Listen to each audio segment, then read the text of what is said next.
প্রিয় ছাত্রছাত্রী সাজবাতি চ্যানেলে তোমাদের সবাইকে স্বাগত জানিয়ে আজকের যে ভিডিওটা দিচ্ছে একদম শেষ পর্বে এসে মাধ্যমিকের 2 নম্বরের প্রশ্নগুলো। দেখো, মাধ্যমিকের 2 নম্বরের প্রশ্নগুলো অনেক কটাই আমরা জানি। প্রথম অধ্যায় থেকে কোনো বড় প্রশ্ন আসবে না সেটাও আমরা জানি। তো সমস্ত অধ্যায় থেকে যে প্রশ্নগুলো একটু গুরুত্বপূর্ণ বলে মনে হচ্ছে সেই প্রশ্নগুলো দিই। দেখো, 2 নম্বরের প্রশ্ন 2-এর 2 কীভাবে আসবে, এই প্রশ্নটা তোমরা অনেকেই করছো।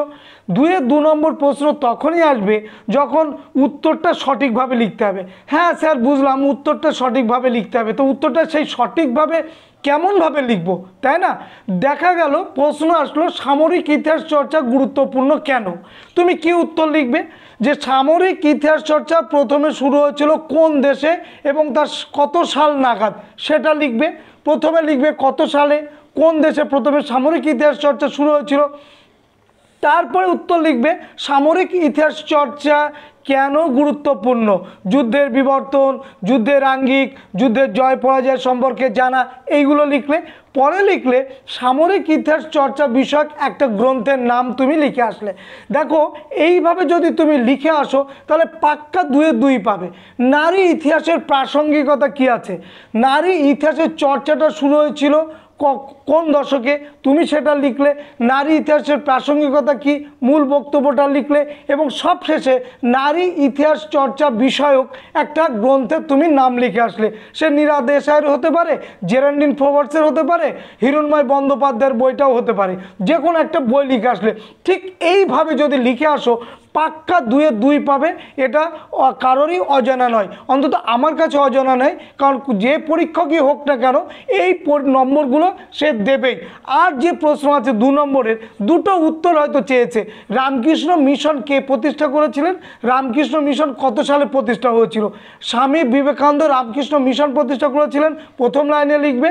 পরের লাইনে বক্স করে লিখবে রামকৃষ্ণ মিশন প্রতিষ্ঠা হয়েছিল 1897 খ্রিস্টাব্দে, এটা লিখে আসলে। দেখো, এইখানে আর কি কাটার আছে বা কি লেখার আছে, এখানে কোনো কাটারও কোনো জায়গা নেই, লেখারও কোনো জায়গা নেই।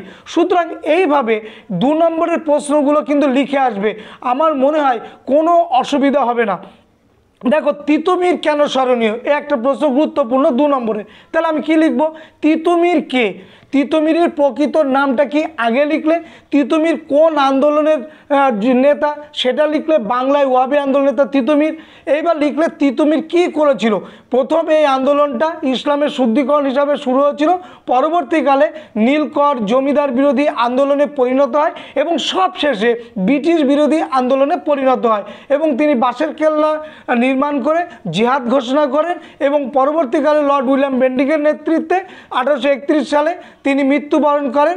কিন্তু স্বদেশ প্রেমের স্পৃহা তিনি বজায় রেখেছিলেন। অর্থাৎ তিতুমিরের মৃত্যু হতে পারে, কিন্তু তিতুমিরের মৃত্যুর মধ্য দিয়ে স্বাধীনতার যে স্পৃহা, সেই স্পৃহা তিনি জাগিয়ে তুলেছিলেন, এটা হচ্ছে বড় কৃতিত্ব। তাহলে এইভাবে 2 নম্বরের প্রশ্নগুলো কিন্তু তোমরা লিখবে।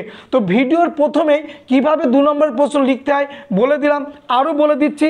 প্রথম অধ্যায় থেকে নিম্নবর্গের ইতিহাস চর্চা বলতে কি বোঝায়, প্রথমে তুমি লাইনে লেখো যে নিম্নবর্গের ইতিহাস চর্চা প্রথমে কোথায় শুরু হয়েছিল, কারা শুরু করেছিলেন। সেই লাদুরি থেকে শুরু করে, র্যাঙ্কে থেকে শুরু করে, ফার্নান্ড ব্রোদেল থেকে শুরু করে, ভারতে রণজিৎ গুহ, পার্থ চ্যাটার্জি, এদের কথা তুমি লিখলে। তারপরে কি করবে, নিম্নবর্গের ইতিহাস বলতে কি বুঝি, যে এতদিন কাদের ইতিহাস লেখা হতো, রাজা মহারাজাদের ইতিহাস, এখন আমরা কাদের ইতিহাস লিখছি, সাধারণ মানুষদের ইতিহাস, তাদের জীবনযাত্রা, তাদের অর্থনীতি, তাদের সংস্কৃতি, তাদের ধর্ম, সমস্তটা লিখছি, এই কারণে গুরুত্বপূর্ণ। তারপরে এই প্রসঙ্গে নিম্নবর্গের ইতিহাস চর্চা যে কোনো একটা বই তুমি যদি লিখে আসো, দেখো 2-এর 2 অবশ্যই দেবে এবং না দেওয়ার কোনো জায়গা নেই। পরের প্রশ্ন, নতুন সামাজিক ইতিহাস কি।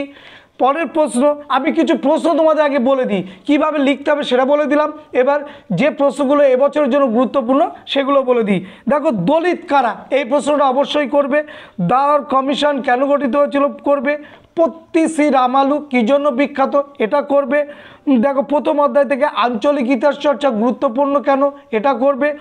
শিল্প চর্চার ইতিহাস বলতে কি বোঝায়, এটা করবে। ইতিহাসের উপাদান রূপে সংবাদপত্রের গুরুত্ব কি, এটা করবে। বিলাসটমি ব্রত কে কেন পালন করেছিলেন, এটা করবে। ইতিহাসের উপাদান রূপে সরকারি নথিপত্রের সীমাবদ্ধতা লিখবে, করবে। ইতিহাসের উপাদান রূপে সংবাদপত্রের গুরুত্ব করবে, কেমন। তারপর মেকলামিনিট কাকে বলা হয়, উডের ডেসপ্যাচ কাকে বলা হয়, অবশ্যই করবে। স্কুল বুক সোসাইটি কেন প্রতিষ্ঠা হয়েছিল, তাহলে স্কুল ধরো এই প্রশ্নটা যদি আসে আমি কী লিখবো, স্কুল বুক সোসাইটি কেন প্রতিষ্ঠা হয়েছিল, স্কুল বুক সোসাইটি কে প্রতিষ্ঠা করেছে লিখে দাও, ডেভিড হেয়ার, কত সালে, 1870 সালে। কেন স্কুল বুক সোসাইটি প্রতিষ্ঠা হয়েছিল, যে স্বল্প ব্যয়ে বা ছাত্রছাত্রীদের মধ্যে একদম বিনা পয়সায় বইগুলো তুলে দেওয়া, তাই তো, শুধু এইটার জন্যে। আর কি করেছিল স্কুল বুক সোসাইটি, আর কি জন্য প্রতিষ্ঠা হচ্ছিল, যে সমস্ত ভগ্নপ্রায় স্কুলগুলো ছিল সেই ভগ্নপ্রায় স্কুলগুলোকে সংস্কার করে বা মেরামত করে আবার বিদ্যালয়ের উপযোগী করে করা। তাহলে শুধুমাত্র ছাত্রদের হাতে বই বা পুস্তক তুলে দেওয়ার জন্যই স্কুল বুক সোসাইটি কিন্তু প্রতিষ্ঠা হয়নি। ক্লিয়ার। তাহলে এইভাবে তুমি যদি উত্তরটা লিখে আসো, কে স্কুল বুক সোসাইটি করেছে, কত সালে করেছে, এবার উদ্দেশ্যটা তুমি লিখে দিলে বা কেন উদ্দেশ্য লিখে দিলে, কেনটার উত্তর লিখে দিলে, তাহলে কিন্তু উত্তরটা কমপ্লিট হলো। এটাও এইভাবে করবে। তারপর দেখো শিক্ষায় চুইয়ে পড়ার নীতি কী। প্রথম কথা হচ্ছে চুইয়ে পড়ার নীতির প্রবর্তককে, কেন চুইয়ে পড়ার নীতি তিনি প্রবর্তন করেছিলেন, তিনি কে কী চেয়েছিলেন, এইটা তোমাকে লিখতে হবে। লিখলে কিন্তু পাক্কা 2 নম্বর। তারপরে মধুসূদন গুপ্ত স্মরণীয় কেন, মধুসূদন গুপ্ত স্মরণীয় কেন, কাদম্বিনী গাঙ্গুলি স্মরণীয় কেন, নববিধান কি, তারপরে ইয়ং বেঙ্গল কাদের বলা হয়, ইয়ং বেঙ্গল কাদের বলা হয় তোমরা জানো, কেউ কেউ উত্তর লিখে আসবে ওই ইয়ং বেঙ্গল কাদের বলা হয়, ওই লিখে দেবো রামতনু লাহিড়ী, দক্ষিণাঞ্জন মুখোপাধ্যায়, প্যারীচাঁদ মিত্র, এদেরকে ইয়ং বেঙ্গল বলা হয়। আরে বাবা এরা ইয়ং বেঙ্গলের সদস্য, এরা ইয়ং বেঙ্গল কেন বলা হয় এদেরকে, সেটার উত্তর কোথায় গেল।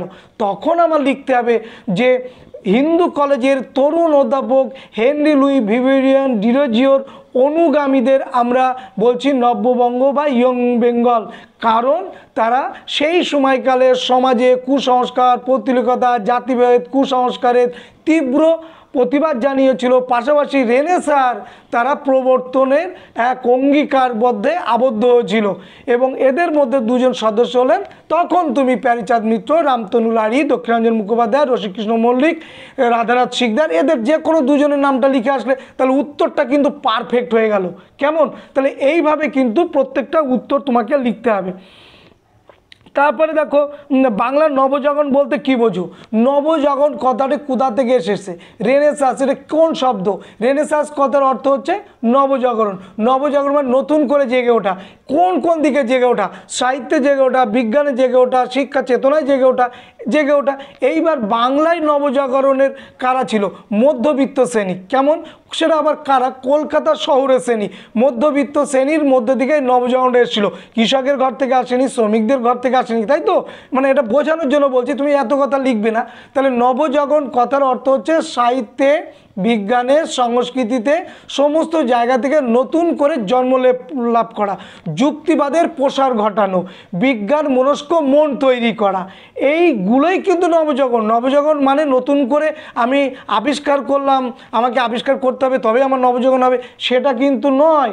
আমি মানুষটি নতুন করে জেগে উঠলাম, এতদিন প্রাচীন ধ্যান ধারণা নিয়েছিলাম, বাস্তব বহির্ভূত ধ্যান ধারণা নিয়েছিলাম, কল্পনা বিলাসী মন নিয়েছিলাম, সেইখানে দাঁড়িয়ে যুক্তি, তর্ক, বাস্তবসম্মত মন নিয়ে জেগে উঠলাম। ধর্ম সংস্কারে হোক, সমাজ সংস্কারে হোক, সাহিত্য সংস্কারে হোক বা অন্য যে কোনো কাজের ক্ষেত্রে হোক না কেন, এটাকেই বলছি আমরা নবজাগরণ, মনে থাকে জানো। তো এইভাবে উত্তরটা লিখতে হবে। পরের প্রশ্ন দেখো যেটা আছে, ঔপনিবেশিক অরণ্য আইন কি, ঔপনিবেশিক অরণ্য আইন অর্থাৎ ব্রিটিশ আমলে অরণ্য আইন কি। তাহলে ব্রিটিশ আমলের অরণ্য আইন প্রথমে শুরু হয়েছিল কত সালে, 1865 সালে তোমরা জানো, তারপরে 1878 সালে হচ্ছে অরণ্য আইন।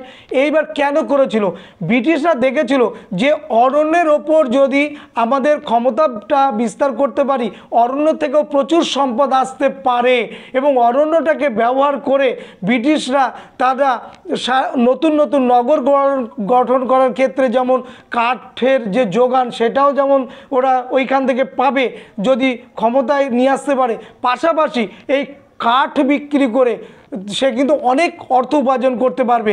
তাহলে কি করতে হবে, অরণ্যকে আইনের মধ্যে এনে ওদের হাতের মধ্যে এই বিষয়টাকে নিয়ে আসতে হবে, এই জন্য অরণ্য আইন করেছিল। তাহলে শুধু নগর বা শহর শুধু জাহাজ তৈরির জন্যই কিন্তু করেনি, তাহলে অর্থনীতির দিকটা ওরা দেখেছে যে অরণ্য এমন একটা সম্পদ যে অর্থনীতিতে এর প্রচুর পরিমাণে লাভজনক ব্যবসা, সেটাও কিন্তু দেখেছে, এই কারণে অরণ্যায়ন করেছিল। তাহলে এইগুলো আমি ক, খ, গ এইভাবে যদি লিখে আসি পারফেক্ট উত্তর হবে। নেক্সট হচ্ছে দক্ষিণ পশ্চিম এজেন্সি কেন গড়ে তোলা হয়েছিল, অবশ্যই দেখে যাবে। দামিনী কো কথার অর্থ কি? ও দামিনী কো তো স্যার সবাই জানি, পাহাড়ের প্রান্তদেশ, এটা লিখলেই কি 2 নম্বর হবে? পাহাড়ের প্রান্তদেশ লিখলেই দামিনী কো কথার 2 নম্বর হবে। বা কোল বিদ্রোহের পর যেটা হচ্ছে দক্ষিণ পশ্চিম সীমাঞ্চল এজেন্সি, যে স্যার কোল বিদ্রোহের পর এটা হয়েছিল এই এজেন্সি, এটা লিখলেই 2 নম্বর দেবে, একটু অসুবিধা হবে। তাহলে কি লিখতে হবে দামিনী কোতে? যে দামিনী কো কথার অর্থ হচ্ছে পাহাড়ের প্রান্তদেশ, যেখানে আদিবাসী সম্প্রদায়রা চিরস্থায়ী বন্দোবস্তের কুফলের বা চিরস্থায়ী বন্দোবস্তের জন্য রাজস্ব না দেওয়ার কারণে এমন স্থানে তারা চলে গিয়েছিল যেখানে তাদের কোনো রাজস্ব দিতে হবে না, কারণ তাদের একটা চিরাচরিত ঐতিহ্য ছিল যে বিনা রাজস্বের জায়গায় তারা বসবাস করবে, কারণ এরা এখানকার আদিবাসিন্দা, তাই চলে গিয়েছিল পাহাড়ের প্রান্তদেশে যেখানে কোনো রাজস্ব দিতে হতো না, সেই জায়গায় তারা চলে গিয়ে নতুন করে পাথুরে জমিকে অনেক পরিশ্রমের বিনিময়ে মাটিতে পরিণত করে পাথরকে উর্বরা শস্য শ্যামলা করে সেখানে তারা চাষবাস শুরু করলো। এবং এই যে অঞ্চলটা, সেই অঞ্চলটাদের জীবন জীবিকা রুটির জায়গা তৈরি করলো। এই অঞ্চলগুলোকে বলা হচ্ছে দামিনী কো, যেমন মানভূম, সিংভূম, ধলভূম, বিহারের হাজারিবাগ, এই সমস্ত যে জায়গা সেটা কেমন এইভাবে তোমরা লিখবে। পরের প্রশ্ন দেখো, উল গুলান বলতে কি বোঝায়? তারপরে প্রশ্ন, তিতুমির কেন স্মরণীয়? তারিখ-ই মোহাম্মদিয়া কি? অবশ্যই দেখবে। মহারানীর ঘোষণাপত্রের গুরুত্ব কি? এটাও অবশ্যই দেখবে। ভারত সভা কেন প্রতিষ্ঠিত হয়েছিল? এটাও অবশ্যই দেখবে। ব্যঙ্গচিত্র বা কার্টুন আঁকা হয় কেন? এটাও দেখবে। মহেন্দ্রলাল সরকার IACS কেন প্রতিষ্ঠা করেছিলেন? এটাও লিখবে। কারা কেন জাতীয় শিক্ষা পরিষদ গঠন করেছিল? এটাও দেখবে। তারপরে বিশ্বভারতী প্রতিষ্ঠার উদ্দেশ্য কী ছিল? এটাও দেখবে। স্বদেশী আন্দোলনে কেন বাংলার কৃষকরা যোগদান করেনি? বসু বিজ্ঞান মন্দির কী উদ্দেশ্যে প্রতিষ্ঠা হয়েছিল? স্বদেশী আন্দোলনে কেন বাংলার কৃষকরা যোগ দেয়নি? এটা আবার 4 নম্বরের জন্যও করবে। আইন অমান্য আন্দোলনে কেন শ্রমিক শ্রেণী দূরে ছিল? এটা আবার 4 নম্বরের জন্যও করবে। কোন কোন ব্রিটিশ কমিউনিস্ট নেতা ভারতে বামপন্থীদের সাহায্য করেছিল? তোমরা জানো যে ফিলিপ স্প্রাট, বেঞ্জামিন ব্রাডলে আর হাচিনসন, এদের কথা তোমরা জানো, লিখবে। তারপরে কোন কোন ব্রিটিশ বিবাদী বিনয় বাদল দীনেশ কেন স্মরণীয়? এটা করবে। এটা আবার 4 নম্বরের জন্য টিকাও করবে কিন্তু। অ্যান্টি সার্কুলার সোসাইটি কেন প্রতিষ্ঠা দেওয়া হয়েছিল? এটা 2 নম্বরের জন্য করবে, আবার 4 নম্বরের জন্যও করবে। রশিদ আলী দিবস কেন পালিত হয়? এটা 4 নম্বরের জন্য করবে, 2 নম্বরের জন্যও করবে। পুনা চুক্তি কবে কাদের মধ্যে হয়েছিল? এটা 2 নম্বরের জন্য করলেই হবে। তারপর দলিত বলেছি, পত্তি শ্রীরামুল বলেছি, দর কমিশন বলেছি। এই যে প্রশ্নগুলো আমরা বললাম, 2টি পুনর্গঠিত রাজ্যের নাম, এটা করবে। তাহলে এই যে প্রশ্নগুলো আমরা বললাম, এই প্রশ্নগুলো কিন্তু অবশ্যই করবে। এর সঙ্গে দেখে যাবে 2023 সালের যে প্রশ্নগুলো এসেছিল, সেই মোট কথা 2023 সালের প্রশ্নগুলো কিন্তু দেখতে হবে। তাহলেই কিন্তু তোমাদের একটা সম্ভাব্য দারুণ জায়গা কিন্তু চলে যাবে। পরীক্ষার আর বেশি দিন নেই, সবার পরীক্ষা সুন্দর হবে, ভালো হবে। আশা করি এই প্রশ্নগুলো তোমাদের দেখা কমপ্লিট হয়েছে। যদি না হয়ে থাকে একটুখানি চোখ বুলে যাও, টেক্সট বইটা বারবার পড়ো। টেক্সট বইয়ের বিকল্প নেই, টেক্সট বইটা কিন্তু এখন বারবার পড়তে হবে। এবং তাই বলে এই না যে 8-12 ঘন্টা 16 ঘন্টা পড়ে যেতে হবে, না, একদম রুটিন মেপে পড়াশুনো করো। শরীরটা সুন্দর রাখো, স্বাস্থ্যটা সুন্দর থাকবে, গান শোনো, মনটা সুন্দর থাকবে, তার মধ্যে পড়াশুনো করো। কারণ পরীক্ষা তুমি প্রথম দিচ্ছ না জীবনে, হয়তো বোর্ডের পরীক্ষা প্রথম দিচ্ছ, কিন্তু পরীক্ষা কিন্তু অলরেডি তুমি এর আগে অনেকগুলো দিয়ে এসেছো। সুতরাং ভয়ের কোনো কারণ নেই। হোক না নতুন স্কুল, একদিনের পর দ্বিতীয় দিন দেখবে ওটা আপন হয়ে গেছে, নিজের স্কুল। পরের স্কুল বা অন্যের স্কুল বলে কিছু নেই, কেমন? সুতরাং ভয় পেও না, লড়ে যাও, সময় নিয়ে পড়ো, মনটাকে শান্ত রাখো। অস্থির মন, চঞ্চল মন, ওটাকে একটুখানি শান্ত রাখার চেষ্টা করো। অন্য কোনো বিষয়ের দিকে নজর দিও না, ফোনটা দূরে রাখো এবং মা বাবার কথা শোনো। আশা করি পরীক্ষাটা তোমাদের ভালো হবে। সবাইকে ধন্যবাদ।